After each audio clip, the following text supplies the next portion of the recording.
இனி அடுத்ததாக விரைவுச் செய்திகளை பார்க்கலாம். தீர்ப்பாயங்களில் உள்ள காலி பணியிடங்களை நிரப்பாமல் உச்சநீதிமன்றத்தின் பொறுமையை மத்திய அரசு சோதிப்பதாக தலைமை நீதிபதி தலைமையிலான அமர்வு காட்டமாக தெரிவித்துள்ளது. இது தொடர்பான வழக்கு விசாரணையின் போது ஜிஎஸ்டி அமலாக்கி 4 ஆண்டுகளாகியும் தீர்ப்பாயம் செயல்படாமல் இருப்பது ஏன் என்று நீதிபதிகள் கேள்வி எழுப்பினர். தேசிய சட்ட தீர்ப்பாயத்திலும் 300 நாட்களுக்கு மேலாக அதிகாரிகள் நியமனம் நிலுவையில் உள்ளதால் பல்வேறு விசாரணைகள் முடங்கியுள்ளது என்றனர். நீதிமன்ற உத்தரவை மத்திய அரசு மதிக்காதது மிகுந்த மன வருத்தத்தை ஏற்படுத்துவதாகவும் குறிப்பிட்டனர். அரசு நடவடிக்கை எடுக்காவிட்டால் ஒட்டுமொத்த சட்டத்தையும் ரத்து செய்வது, தீர்ப்பாய நியமன அதிகாரத்தை உயர்நீதிமன்றங்களிடம் வழங்குவது மற்றும் உச்சநீதிமன்றமே அனைத்து நியமனங்களையும் செய்வது ஆகிய 3 வழிகள் மட்டுமே தங்களிடம் உள்ளதாக தெரிவித்தனர். திங்கட்கிழமைக்குள் தீர்ப்பாய பணியிடங்கள் நிரப்பாவிட்டால் நீதிமன்ற அவமதிப்பு நடவடிக்கைக்கு உள்ளாக நேரிடும் என்று மத்திய அரசு நீதிபதிகள் எச்சரித்தனர்.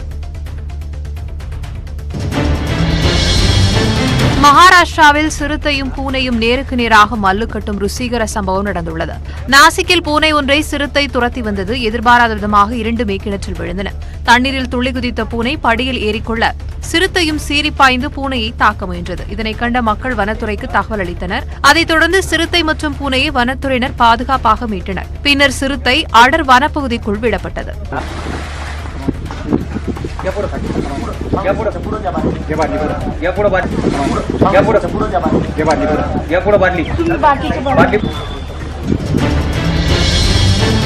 பீகாரின் கடிகர் மாவட்டத்தில் உள்ள மக்னிஹரியில் வெள்ளத்தில் பள்ளி மூழ்கியதால் படகில் வகுப்பு நடைபெற்று வருகிறது.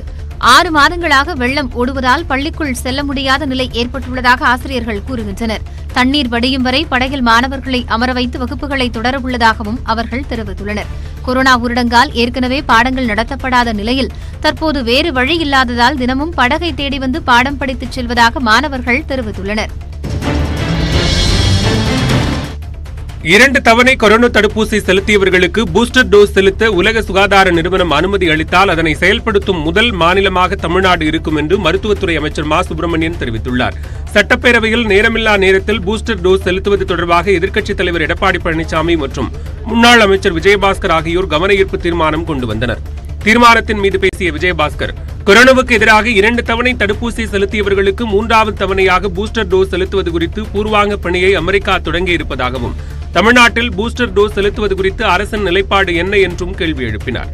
இதற்கு பதிலளித்து பேசிய அமைச்சர் மா சுப்பிரமணியன், பூஸ்டர் டோஸை பொறுத்தவரையில் அதனை செயல்படுத்த ஒன்றிய அரசு சார்பில் பல்வேறு வல்லுநர்கள் அடங்கிய குழு அமைத்திருப்பதாகவும் அந்த குழு இதுவரை அது தொடர்பான செயல்முறைகளை வழங்காத நிலையில் தமிழ்நாடு மட்டுமல்ல இந்தியாவின் எந்த மாநிலங்களிலும் பூஸ்டர் டோஸ் தொடர்பான பூர்வாங்க பணிகள் தொடங்கவில்லை என்று பதிலளித்தார். சேலம் சூரமங்கலத்தில் பள்ளி தலைமை ஆசிரியர் வீட்டில் நடைபெற்று வந்த லஞ்ச ஒழிப்புத்துறை சோதனை நிறைவடைந்தது. ஆத்தூர் அருகே உள்ள தாழ்வெள்ளம் உண்டு உறைவிடப் பள்ளி தலைமை ஆசிரியராக பணியாற்றி வருபவர் வெங்கடேசன். இவர் கருமந்துறை பள்ளியில் பணியாற்றிய போது அரசு வேலை வாங்கித் தருவதாக பலரிடம் பணம் பெற்று மோசடி செய்ததாக புகார் உள்ளது.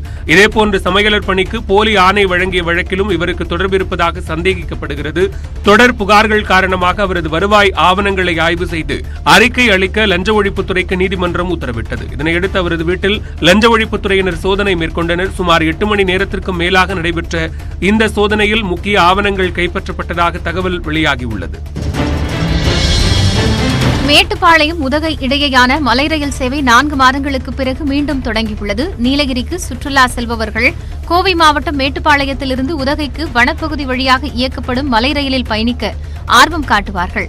கொரோனா 2ஆம் அலை காரணமாக கடந்த ஏப்ரல் மாதம் 21ஆம் தேதி முதல் மலை ரயில் சேவை தற்காலிகமாக நிறுத்தப்பட்டது. தற்போது கொரோனா பரவல் படிப்படியாக குறைந்து வருவதை அடுத்து மீண்டும் மலை ரயில் சேவை தொடங்கியுள்ளது.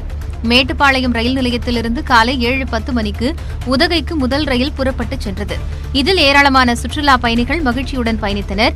இந்த மலை ரயிலில் முதல் வகுப்பு பயணத்திற்கு 600 ரூபாயும் 2ஆம் வகுப்பு பயணத்திற்கு 250 ரூபாயும் கட்டணமாக வசூலிக்கப்படுகிறது. அதை நாங்கள் சந்தோஷமாக ஜேர்னி பண்ணுறதுக்காக ரொம்ப கடமைப்பட்டிருக்கோம். என்னோட பையன் ரொம்ப பையனுக்கு ரொம்ப அந்த ஸ்டீம் இன்ஜின் மேலே கொஞ்சம் நல்ல ஒரு ஆர்வம். அதனால் அவனையும் என்னோட தம்பி ஒய்ஃபு, என்னோட ஒய்ஃபு, எங்களோட மச்சான் தங்கச்சி எல்லாத்தையும் அழைச்சிட்டு சரி ஒரு விசிட் போகலாம் அப்படிங்கிறதுக்காக வந்திருக்கோம். இதான் ஃபர்ஸ்ட் டைம் எங்களுக்கு. ஸோ ரொம்ப ஹாப்பியாக ஜேர்னி பண்ணி என்ஜாய் பண்ணுவோங்கிறது எங்களுக்கு ரொம்ப நல்லா இருக்கு. மறுபடியும் ரீஓப்பன் ஆகிருக்குது. அதனால் செம்மையாக என்ஜாய்மெண்ட் பண்ண போகிறோம். நாங்கள் ரொம்ப ஹாப்பியாக இருக்குது, நல்லாவும் இருக்குது இந்த கிளைமேட். இந்த முதல் டைமாக இந்த எங்களுக்கு கிடைச்சது. இந்த ரொம்ப ஹாப்பி, லக்கியாக ஃபீல் பண்ணுறோம் நாங்கள் ரொம்ப. திண்டுக்கல் மாவட்டம் வத்தலகுண்டு அருகே பெண்ணிடம் தங்கச்சங்கிலியை பறித்துக் கொண்டு இருசக்கர வாகனத்தில் தப்பிச் சென்ற கொள்ளையர்களை காரில் சிலர் துரத்திச் சென்று பிடிக்க முயன்ற காட்சி வெளியாகியுள்ளது. சித்தையன் கோட்டை பகுதியைச் சேர்ந்த செல்வி என்பவர் தனது கணவர் செல்வத்துடன் இருசக்கர வாகனத்தில் திண்டுக்கலுக்கு சென்று கொண்டிருந்தார். அப்போது அவர்களை மற்றொரு இருசக்கர வாகனத்தில் பின்தொடர்ந்து வந்த 3 பேர் செல்வி அணிந்திருந்த 4 சவரன் தங்கச்சங்கிலியை பறித்துக் கொண்டு மின்னல் வேகத்தில் தப்பிச் சென்றனர். இதனை பின்னால் காரில் வந்த சிலர் பார்த்துள்ளனர். இதையடுத்து காரில் இருந்தவர்கள் கொள்ளையர்களை துரத்திச் சென்று பிடிக்க முயன்றனர். எனினும் கொள்ளையர்கள் தப்பிச் சென்றனர். அப்போது காரில் இருந்தபடியே கொள்ளையர்களை அவர்கள் எடுத்த வீடியோ வெளியாகியுள்ளது.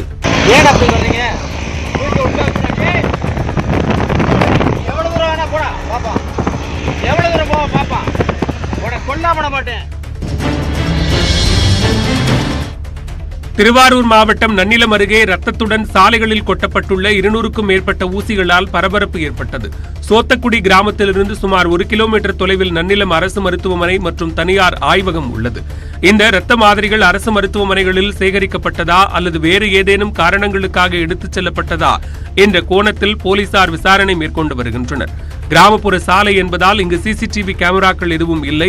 அதனால் இந்த ஊசிகளை கொட்டிச் சென்றவர்கள் யார் என்பதை கண்டுபிடிப்பதில் சிக்கல் ஏற்பட்டுள்ளது. புதுச்சேரியில் பாத்திர கடைக்குள் புகுந்த கும்பல் கடை உரிமையாளரை சரமாரியாக தாக்கும் சிசிடிவி காட்சிகள் வெளியாகியுள்ளன. தியாக முதலியார் வீதியில் உள்ள ராஜ்குமார் என்பவருக்கு சொந்தமான கடைக்குள் இளைஞர்கள் சிலர் நுழைந்து அங்கு பணியாற்றும் பெண் குறித்து விசாரித்ததாக தெரிவித்தது. திடீரென கடை உரிமையாளர் ராஜ்குமாரை சரமாரியாக தாக்கிய அந்த கும்பல் அங்கிருந்த பொருட்களையும் சூறையாடியது. இதை கண்ட அங்கிருந்த வாடிக்கையாளர்கள் அலறி அடித்துக் கொண்டு கடையிலிருந்து வெளியேறினர்.